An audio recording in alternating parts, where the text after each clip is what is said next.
کیلیبرمبو کہتا ہے کہ کس کی بات کر رہے ہو؟ شہزادہ ایلورن کہتا ہے ہمیں بونوں کو اس کام میں شامل کرنا چاہیے اور ان کے شہزادے ڈورن میرے بہت اچھے دوست ہیں۔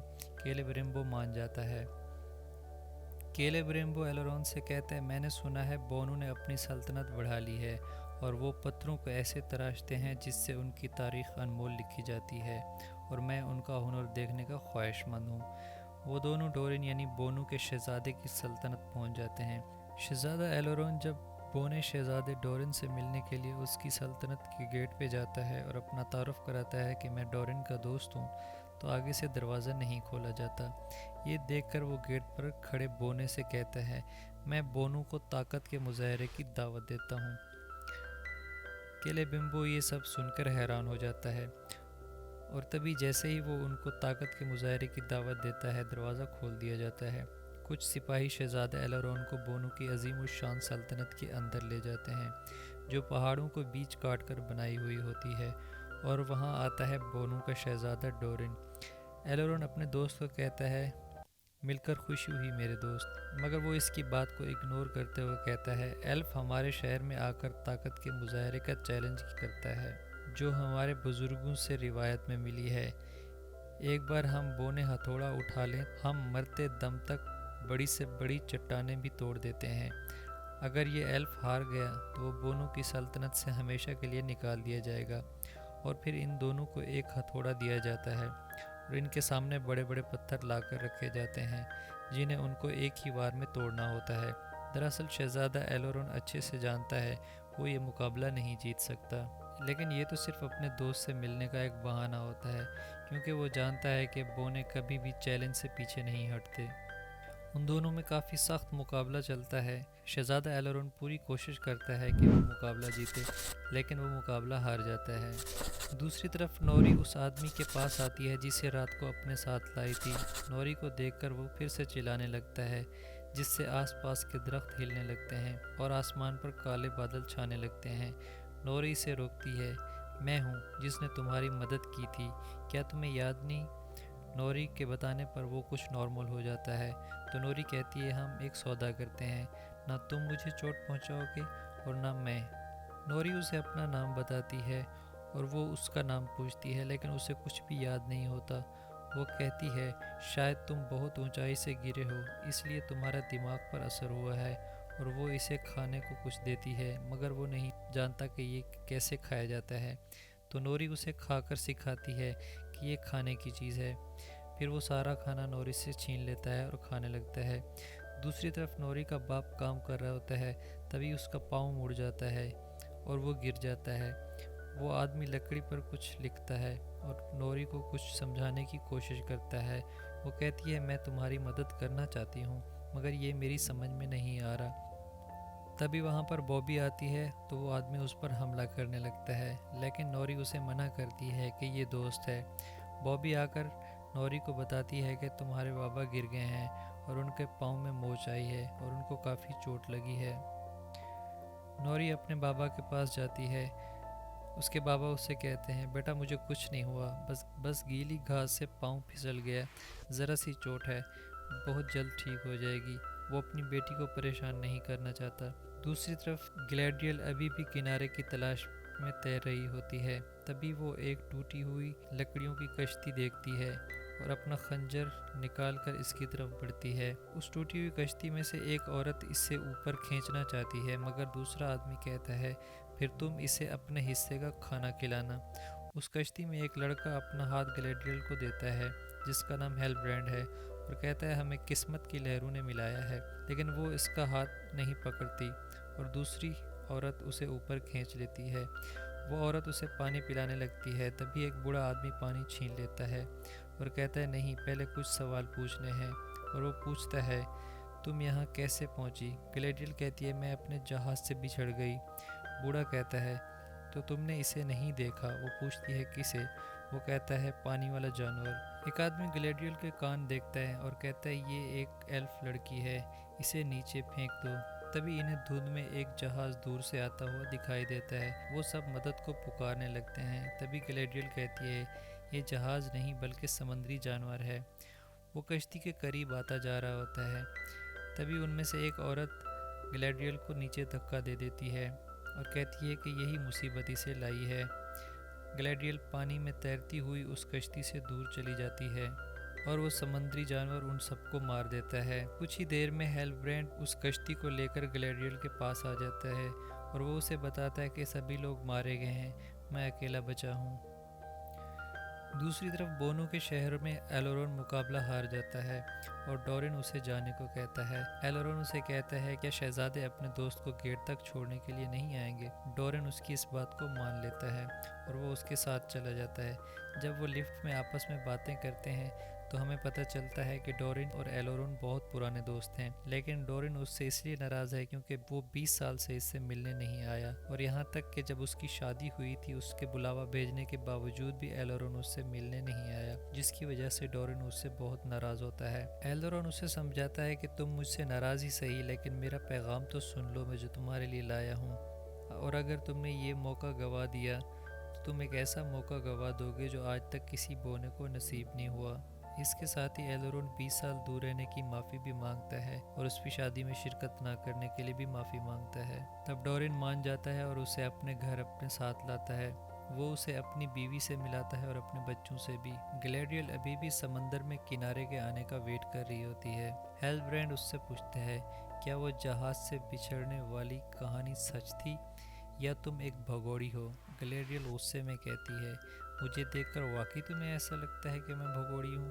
وہ کہتا ہے تمہیں دیکھ کر تو یہ بھی نہیں لگتا کہ تم سمندر میں اتفاق سے آئی ہو، اس کا مطلب ہے کہ تم کسی سے بھاگ رہی ہو۔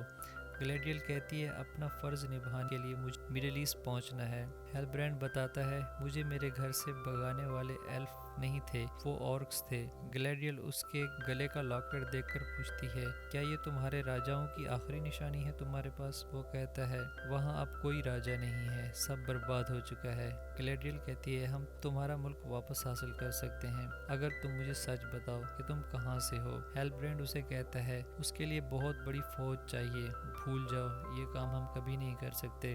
گلیڈریل اسے بتاتی ہے جس دن وہ خونی جنگ ختم ہوئی میں اس دن سے اس شیطان سورون کی تلاش میں ہوں، اس نے میرے اتنے لوگوں کو مارا ہے کہ ان کے نام لیتے لیتے تمہاری عمر کم پڑ جائے، تو اسے جانے دینا میرے لیے ممکن نہیں۔ تبھی ہیلبرینڈ اسے بتاتا ہے کہ وہ مڈل ارتھ سے آیا ہے، وہاں پہ اورکس نے سب برباد کر دیا۔ وہ اسے کہتی ہے مجھے ان کی پوری معلومات دو اور ساتھ بھی چلو گے، اور مجھے تم ساتھ لے کر بھی مڈل ارتھ چلو گے۔ ہیلبرینڈ کہتا ہے میرے پاس اور بھی بہت کام ہے۔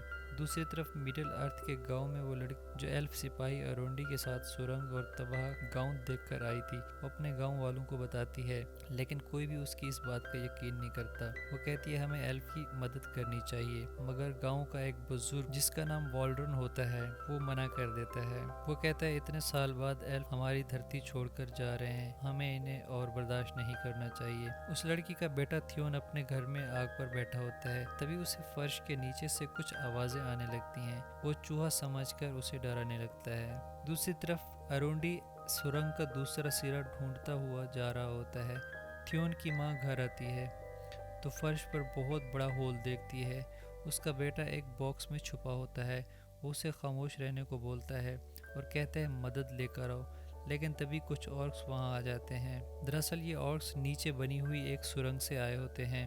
لڑکی کافی بہادری سے لڑتی ہے اور ایک اورکس کو مار کر اس کا سر گاؤں والوں کے سامنے لا کر رکھ دیتی ہے اور کہتی ہے تم میں سے کوئی بھی زندہ رہنا چاہتا ہے تو صبح ہوتے ہی ایلف مینار کی طرف جانا ہوگا۔ دوسری طرف نوری اس آسمان سے گرنے والے آدمی کے پاس آتی ہے اور کہتی ہے ہمارا کارواں کچھ دنوں میں چلا جائے گا، میں تمہاری مدد کرنا چاہتی تھی مگر نہیں کر پاؤں گی۔